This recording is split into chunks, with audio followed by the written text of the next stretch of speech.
रोज का वचन। रोज के वचन में आपका स्वागत है। दिन 257। यशायाह भविष्यवक्ता की पुस्तक अध्याय 33। यशायाह अध्याय 33। हाय तुझ लुटेरे पर जो लूटा नहीं गया था, हाय तुझ विश्वासघाती पर जिसके साथ विश्वासघात नहीं किया गया था। जब तू लूट चुके तब तू लूटा जाएगा, और जब तू विश्वासघात कर चुके तब तेरे साथ विश्वासघात किया जाएगा। हे यहोवा, हम लोगों पर अनुग्रह कर, क्योंकि हम तेरी ही बाट जोहते आए हैं। तू भोर को उनका भुजबल और संकट के समय हमारा उद्धार करता ठहर। हुल्लड़ सुनते ही देश देश के लोग भाग गए। तेरे उठने पर अन्य जातियां तितर बितर हुई, और जैसे टिड्डियां चट करती है वैसे ही तुम्हारी लूट चट की जाएगी, और जैसे टिड्डियां टूट पड़ती है वैसे ही वे उस पर टूट पड़ेंगे। यहोवा महान हुआ है, वह ऊंचे पर रहता है। उसने सिय्योन को न्याय और धर्म से परिपूर्ण किया है, और उद्धार और बुद्धि और ज्ञान की बहुतायत तेरे दिनों का आधार होगी, और यहोवा का भय उसका धन होगा। देख, उनके शूरवीर बाहर चिल्ला रहे हैं, संधि के दूत विलक विलक कर रो रहे हैं। राजमार्ग सुनसान पड़े हैं, अब उन पर बटोही नहीं चलते। उसने वाचा को टाल दिया, उसने नगरों को तुच्छ जाना, उसने मनुष्य को कुछ न समझा। पृथ्वी विलाप करती और मुरझा गई है, लबानोन कुम्भला गया और उस पर सियाही छा गई है। शारोन मरुभूमि के समान हो गया है, और बाशान और कर्मेल में पतझड़ हो रही है। यहोवा कह रहा है कि अब मैं उठूंगा, अब मैं अपना प्रताप दिखाऊंगा, अब मैं महान ठहरूंगा। तुम में सूखी घास उपजेगी, तुम भूसी उत्पन्न करोगे। तुम्हारी सांस आग है जो तुम्हें भस्म करेगी। देश देश के लोग फूंके हुए चूने के समान हो जाएंगे, और कटे हुए कटीले पेड़ों की नाई आग में जलाए जाएंगे। हे दूर दूर के लोगों, सुनो कि मैंने क्या किया है, और तुम भी जो निकट हो मेरा पराक्रम जान लो। सिय्योन के पापी थरथरा गए, भक्तिहीनों को कंपकपी लगी है। हम में से कौन प्रचंड आग के साथ रह सकता है? हम में से कौन उस आग के साथ रह सकता है जो कभी नहीं बुझेगी? जो धर्म से चलता और सीधी बातें बोलता और अंधेर के लाभ से घृणा रखता और घूस नहीं लेता और खून की बात सुनने से कान बंद करता और बुराई देखने से आंख मूंद लेता है, वही ऊंचे स्थानों में निवास करेगा। वह चट्टानों के गढ़ों में शरण लिए हुए रहेगा। उसको रोटी मिलेगी और पानी की घटी कभी न होगी। तू अपनी आंखों से राजा को उसकी सुंदरता में देखेगा और लंबे चौड़े देश पर दृष्टि करेगा।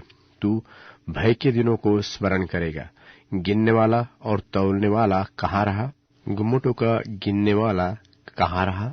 तू उन निर्दय लोगों को न देखेगा जिनकी कठिन भाषा तू नहीं समझता और जिनकी लड़बड़ाती जीभ की बात तू नहीं बूझता। हमारे पर्व के नगर सिय्योन पर दृष्टि कर। तू अपनी आंखों से यरूशलेम को देखेगा कि वह विश्राम का स्थान और ऐसा तंबू है जो कभी गिराया नहीं जाएगा, और जिसका कोई खुंटा कभी उखाड़ा न जाएगा, और कोई रस्सी कभी न टूटेगी। और वहां महाप्रतापी यहोवा हमारे लिए रहेगा। वह बहुत बड़ी बड़ी नदियों और नहरों का स्थान होगा, जिसमें डांड वाली नाव न चलेगी और न शोभायमान जहाज उसके पास होकर जाएंगे। क्योंकि यहोवा हमारा न्याय, यहोवा हमारा हाकिम, यहोवा हमारा राजा है, वही हमारा उद्धार करेगा। तेरी रस्सियां ढीली हो गई, वे मस्तूल की जड़ को दृढ़ न कर सके और न पाल को चढ़ा सके। तब वही लूट छीन कर बांटी गई। लंगड़े लोग भी लूट में भागी हुए, और कोई निवासी न कहेगा कि मैं रोगी हूं, और जो कोई इसमें रहेंगे उनका अधर्म क्षमा किया जाएगा।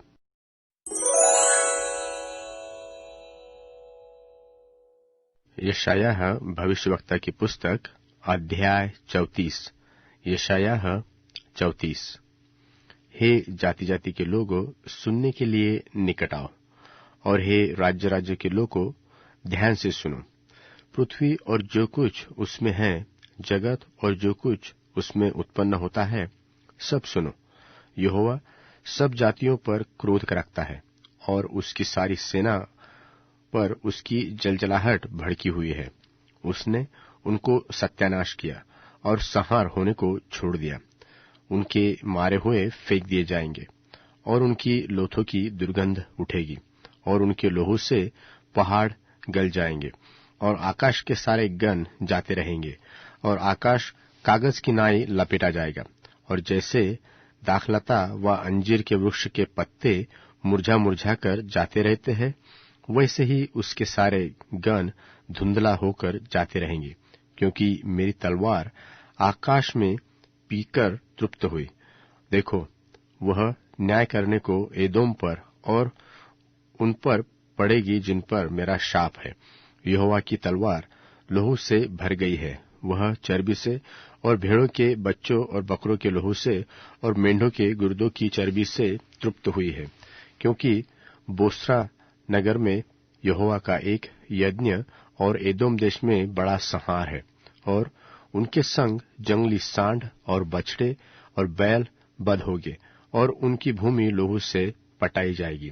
वहां की मिट्टी चर्बी से अधा जाएगी, क्योंकि पलटा लेने को यहोवा का एक दिन और सियोन का मुकदमा चुकाने के लिए बदला देने का एक वर्ष नियुक्त है।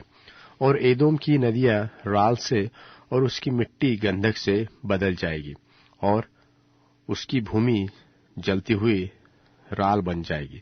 वह रात दिन न बुझेगी, उसका धुआं सदैव उठता रहेगा। वह युग युग उजाड़ पड़ा रहेगा, कोई उसमें से होकर कभी न चलेगा। उसमें धनेश पक्षी और शाही पाए जाएंगे, और वह उल्लू और कौवे का बसेरा होगा, और वह उस पर गड़बड़ की डोरी और सुनसानी का साहुल तानेगा। वहां न तो रईस होगे और न ऐसा कोई होगा जो राज्य करने को ठहराया जाए, और उसके सब हाकिमों का अंत होगा।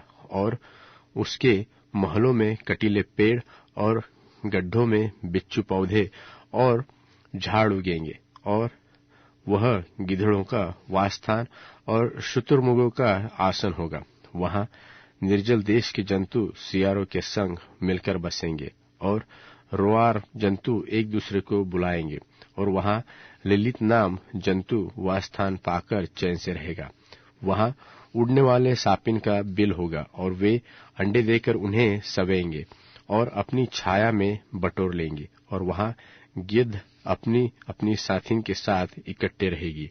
वह यहोवा की पुस्तक से ढूंढकर पढ़ो, इसमें से एक भी बात बिना पूरा हुए न रहेगी, और कोई बिना जोड़ा न रहेगा। क्योंकि मैंने अपने मुंह से यह आज्ञा दी, और उसी की आत्मा ने उन्हें इकट्ठा किया है, और उसी ने उनके लिए चिट्ठी डाली, और उसी ने अपने हाथ से डोरी डालकर उस देश को उनके लिए बांट दिया, और वह सर्वदा उनका ही बना रहेगा, और वे पीढ़ी से पीढ़ी तक उसमें बसे रहेंगे।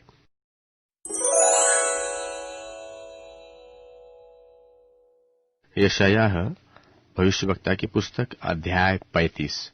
यशायाह 35। जंगल और निर्जल देश प्रफुल्लित होंगे, और मरुभूमि मगन होकर केसर की नाई फूलेगी।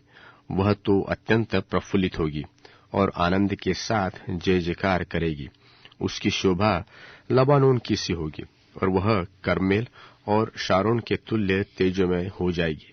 वे यहोवा की शोभा और हमारे परमेश्वर का तेज देखेंगे। ढीले हाथों को दृढ़ करो, और थरथराते हुए घुटनों को स्थिर करो। घबराने वालों से कहो, हियाव बांधो, मत डरो। देखो, तुम्हारा परमेश्वर पलटा लेने और प्रतिफल देने को आ रहा है। हाँ, परमेश्वर ही आकर तुम्हारा उद्धार करेगा। तब अंधों की आंखें खोली जाएगी और बहिरों के कान भी खोले जाएंगे। तब लंगड़ा हरिण की सी चौकड़ियां भरेगा, और गूंगे अपनी जीभ से जय जयकार करेंगे। और जंगल में जल के सोते फूट निकलेंगे, और मरुभूमि में नदियां बहने लगेगी, और मृगतृष्ण ताल बन जाएगी, और सूखी भूमि में सोते फूटेंगे। और जिस स्थान में सियार बैठा करते हैं उसमें घास और नरकंड और सरकंडे होंगे, और वहां एक सड़क अर्थात राजमार्ग होगा, और उसका नाम पवित्र मार्ग होगा। कोई अशुद्ध जन उस पर से न चलने पाएगा। वह तो उन्हीं के लिए रहेगा, और उस मार्ग पर जो चलेंगे वह चाहे मूर्ख भी हो तो भी कभी न भटकेंगे। वहां सिंह न होगा, और न कोई हिंसक जंतु उस पर चढ़ेगा, और न वहां पाया जाएगा, परंतु छुड़े हुए उसमें चलेंगे। और यहोवा के छुड़ाए हुए लोग लौटकर जय जयकार करते हुए सियोन में आएंगे, और उनके सिर पर सदा का आनंद होगा। वे हर्ष और आनंद पाएंगे, और शौक और लंबी सांस का लेना जाता रहेगा।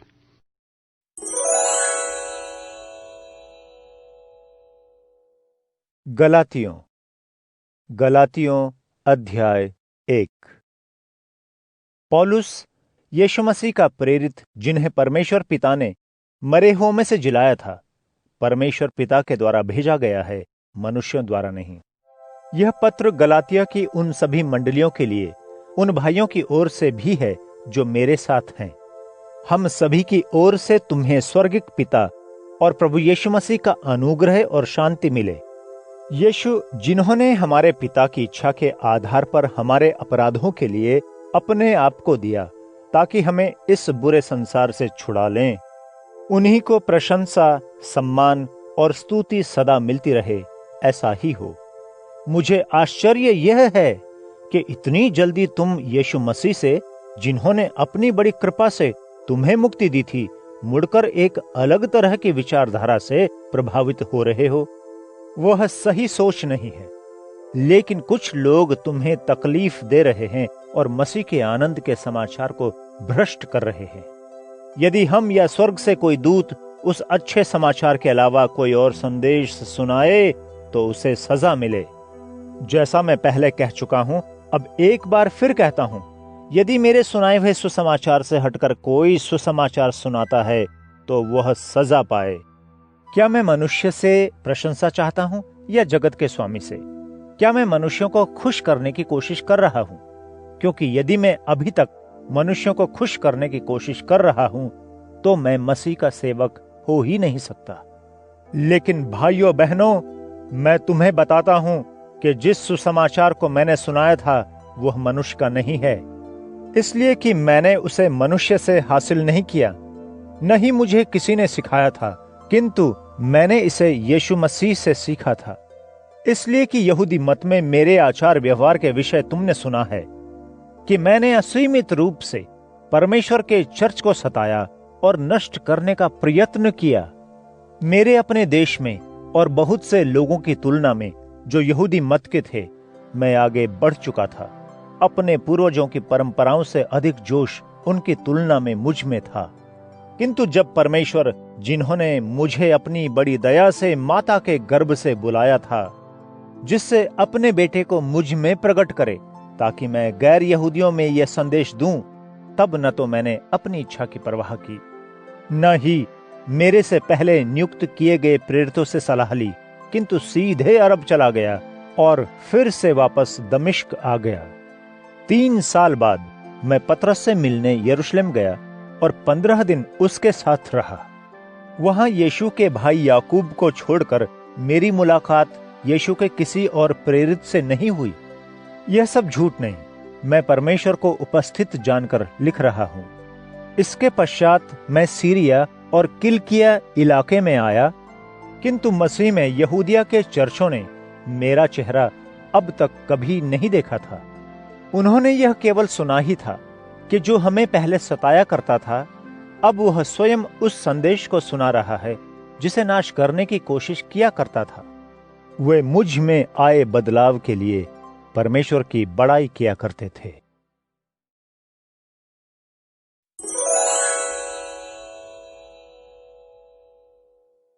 कुछ अंधकार और मृत्यु छाया में बैठे थे, पीड़ा और लोहे में जकड़े थे।